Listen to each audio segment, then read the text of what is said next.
7월 31일 아침 묵상 시간입니다. 오늘도 말씀에 우리의 눈과 귀 그리고 마음을 집중하면서 오늘 하루 우리의 삶이 하나님의 인도하심을 따르는 삶이 되길 소망하며 함께 말씀 보도록 하겠습니다. 예레미야서 42장 1절부터 14절까지 말씀 가능하신 분들은 함께 읽어보도록 하겠습니다. 모든 군 지휘관과 가레야의 아들 요하난과 호사야의 아들 여사냐와 가장 낮은 사람으로부터 가장 높은 사람에 이르기까지 온 백성이 모여서 예언자 예레미야에게 간구하였다. 예언자께서는 부디 우리의 간구를 받아주시고 여기에 남아서 우리 모두를 위하여 예언자님의 하나님이신 주님께 기도를 드려주십시오. 예언자께서 지금 보시는 바와 같이 많은 사람 가운데서 이제는 우리만 겨우 남아있을 뿐입니다. 그러니 예언자님의 하나님이신 주님께서 우리가 가야 할 길과 우리가 해야 할 일을 우리에게 알려주시도록 해주십시오. 예언자 예레미야가 그들에게 대답하였다. 잘 알아들었습니다. 여러분의 간청대로 내가 여러분의 하나님이신 주님께 기도를 드리고 주님께서 응답하시는 것을 아무것도 숨기지 않고 모두 여러분에게 알려드리겠습니다. 그들도 예레미야에게 약속하였다. 진실하고 신실한 증인이신 주님을 두려워하면서 맹세합니다. 우리는 정말로 예언자님의 하나님이신 주님께서 예언자님을 보내셔서 우리에게 전하여 주시는 말씀대로 행동할 것입니다. 우리가 예언자님을 주 우리의 하나님께 보내는 것은 그분의 응답이 좋든지 나쁘든지 간에 우리가 그 말씀에 순종하려 하기 때문입니다. 주 우리 하나님의 말씀에 순종하면 우리가 복을 받을 것입니다. 열흘이 지난 뒤에 주님께서 예레미야에게 말씀하셨다. 예레미야가 가레야의 아들 요하난과 그와 함께 있는 모든 군 지휘관과 가장 낮은 사람부터 가장 높은 사람에 이르기까지 온 백성을 부르고 그들에게 이렇게 말하였다. 여러분이 나를 주 이스라엘의 하나님께 보내서 여러분의 간구를 전하게 하였습니다. 주 이스라엘의 하나님께서 이렇게 말씀하셨습니다. 너희가 이 땅에 그대로 머물러 살면 내가 너희를 허물지 않고 세울 것이며 내가 너희를 뽑지 않고 심겠다. 내가 너희에게 재앙을 내렸으나 이제 내가 뜻을 돌이켰다. 너희가 지금 두려워하고 있는 그 바빌로니아 왕을 두려워하지 말아라. 내가 너희와 함께 있으면서 너희를 구원하여 주고 그의 손에서 너희를 건져내려고 하니 너희는 그를 두려워하지 말아라. 나 주의 말이다. 내가 너희에게 자비를 베풀어서 바빌로니아 왕이 너희를 불쌍히 여겨 너희를 고향 땅으로 되돌려 보내게 하겠다. 그런데도 너희가 나 주 너희 하나님의 말에 순종하지 않고 이 땅에 머물러 살지 않겠다는 것이냐? 그것만은 안 되겠다는 것이냐? 오직 이집트 땅으로 들어가야만 전쟁도 겪지 않고 비상나팔 소리도 듣지 않고 먹을 것이 없어서 굶주리지 않아도 되니 그리로 가서 거기에서 살겠다는 것이냐. 아멘. 우리가 그동안 포로기의 이 이스라엘을 향한 하나님의 선포에서 반복적으로 발견할 수 있었던 것을 하나 꼽자면 이스라엘 백성들이 바빌로니아의 포로 생활을 하는 것이 결국에는 안전하고 구원을 받게 될 것이라는 말씀이었습니다. 그런데 이스라엘은 계속해서 바빌로니아로부터 벗어나고자 하는 움직임을 보여왔습니다. 왕들은 주변국들과의 그 동맹을 공고하게 하여서 바빌로니아에게 맞서보고자 하는 그런 시도도 하였고 하나님 말씀이 반복적으로 똑같은 내용으로 선포되었음에도 불구하고 그러니까 끌려가는 것이 안전하다라고 선포되었음에도 불구하고 계속 그것에 순종치 않고자 하는 그 태도를 일관적으로 취하는 이스라엘의 모습이 이 예레미야서를 보면서도 계속해서 좀 발견되고 있는데요. 오늘 본문의 이야기의 전개도 꽤 비슷합니다. 유다의 남은 백성들이 예레미야에게 기도를 요청합니다. 자신들이 지금 남은 수가 많이 적은 상황인데 이 살아남기 위해서 하나님이 어떻게 하길 원하시는지를 이 하나님께 기도하여 알게 해달라. 이 예레미야에게 기도해서 그것을 좀 알게 해달라, 우리에게 알려달라라는 그 요청이었는데요. 그런데 여기서 재미있는 표현들이 좀 등장합니다. 2절을 함께 보도록 하겠습니다. 예언자 예레미야에게 간구하였다. 예언자께서는 부디 우리의 간구를 받아주시고 여기에 남아서 우리 모두를 위하여 예언자님의 하나님이신 주님께 기도를 드려주십시오. 자, 여기까지만 읽겠습니다. 자, 이 유다 사람들이 하나님을 지칭할 때 뭐라고 표현을 하고 있습니까? 예언자님의 하나님이라고 이야기합니다. 마치 이 하나님이 자신들과는 상관이 없고 예언자인 예레미야의 하나님인 것처럼 이것을 구분짓는 듯한 뉘앙스의 말을 하고 있는 것을 볼 수 있습니다. 3절에서도 같은 표현이 등장하고 있고요. 그런데 예레미야는 하나님께 기도할 것에 대한 요청에 응하면서 이렇게 대답합니다. 4절 함께 읽어보겠습니다. 예언자 예레미야가 그들에게 대답하였다. 잘 알아들었습니다.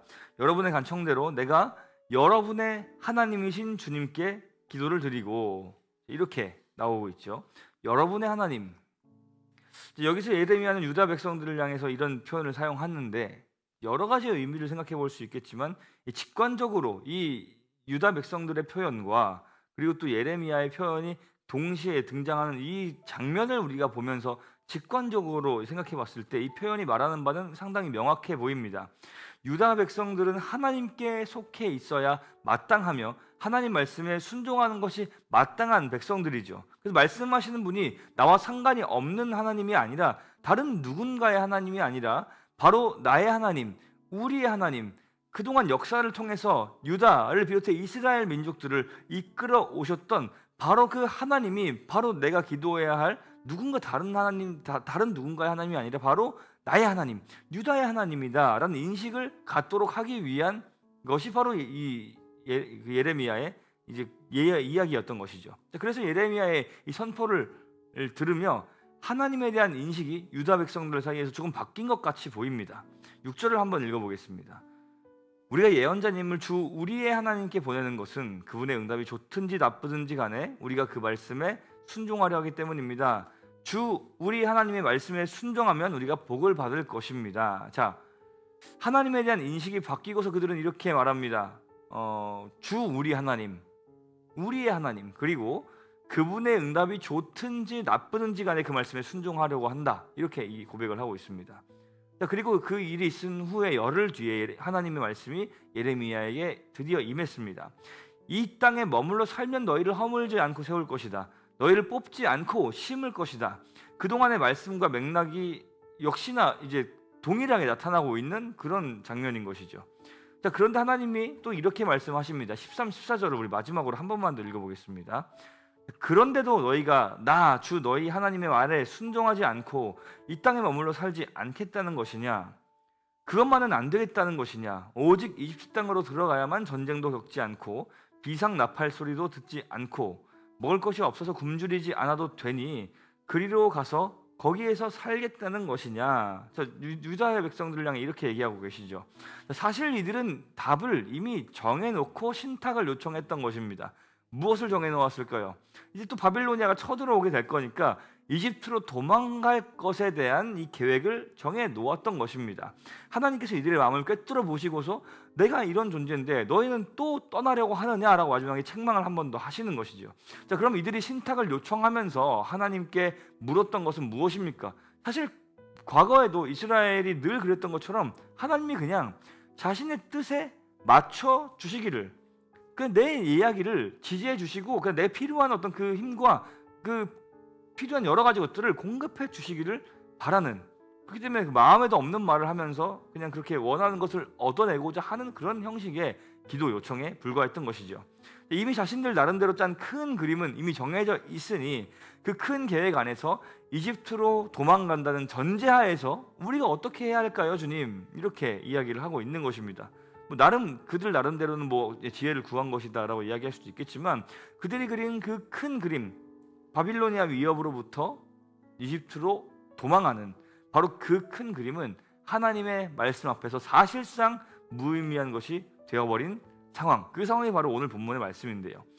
사실 이 상황에서 그들이 하나님을 자신들의 하나님, 자신들의 삶의 주인, 그리고 자신들의 삶의 인도자로 진실하게 믿는다고 한다면 거기서 이들이 취해야 할 행동은 무엇입니까? 자신들의 뜻을 꺾고 순종하는 것이 되어야 할 것입니다. 자신의 고집을 꺾지 않는다는 것은 결국 자신의 판단과 생각이 하나님의 것보다 옳다라고 생각하는 오만함에 기초하여 사고하고 행동하고 있다는 것을 증명합니다. 이것이 바로 선악을 알게 하는 나무의 열매를 따먹고 이제 나도 스스로 하나님처럼 될 거야, 하나님처럼 지혜로운 존재가 될 거야, 내가 모든 판단의 기준이 될 거야 라고 얘기하며 타락해버린, 선악과를 따먹어버린 그 인간이 할 수 있는, 그래서 이제는 그리 놀랍지도 않은 그냥 죄인인 인간에게서 나오는 불순종의 태도, 그것이 고집을 꺾지 않는 것이죠. 자, 그럼 오늘 본문 말씀의 이 상황 이후에 이 신탁을 받은 유다 사람들은 후에 어떻게 반응하고 행동했을까요? 자신의 뜻을 꺾고 말씀에 순종했을까요? 그렇지 않았을까요? 이에 대한 자세한 내용이 내일 본문에서부터 다뤄질 것입니다. 자, 앞으로도 계속해서 말씀을 보고 생각하면서 그것이 실제로 우리의 삶에 적용되기까지 우리 스스로가 옳다고 생각하는 것이 하나님의 말씀 앞에서 교정되고 하나님의 말씀 앞에 또 그 안에서 온전히 순종할 수 있는 은혜가 또한 우리 모두에게 임하게 되기를 간절히 소망합니다. 함께 기도하겠습니다. 하나님, 우리에게 말씀하실 때 우리의 생각이 하나님의 생각 앞에서 변화될 수 있기를 소망합니다. 비교할 수 없는 그 충만하고 무한하고 완전한 지혜로 우리를 인도하실 때에 우리가 기쁘게 그 말씀을 듣고 즐거이 순종하는 삶이 될 수 있도록 우리의 고집을 꺾는 것이 손해보는 것이 아니라 하나님의 말씀에 따라 순종하기 위해서 고집을 꺾는 것이라면 그것이 더욱더 지혜롭고 또 우리의 인생을 안전하게 만들어가는 것이라는 확신과 믿음을 가지고 살아갈 수 있도록 우리 모두에게 은혜를 더하여 주시옵소서. 감사드리며 살아계신 예수님의 이름으로 기도합니다. 아멘.